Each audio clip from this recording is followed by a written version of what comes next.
Apa kita tunjuk kita pun mampu. Padahal tu BNPL yang saya nampak memang peratusan tinggi adalah gadget. Tak ada bajet duit nak bayar lump sum. So kenalah guna cara BNPL. Mungkin phone dia dah rosak. Tak ada bajet, paksalah BNPL. Tapi mana yang ambil phone yang memang ikut pricing yang dia mampu, baguslah.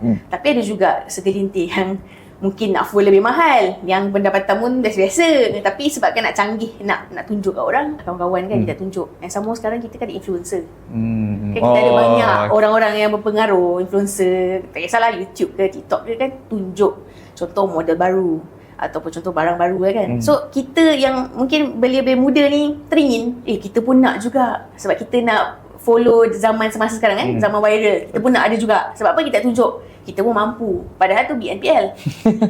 BNPL ikat berapa tahun dia kena bayar. So orang tak tahu. Orang tahu dia canggih lah, bergaya.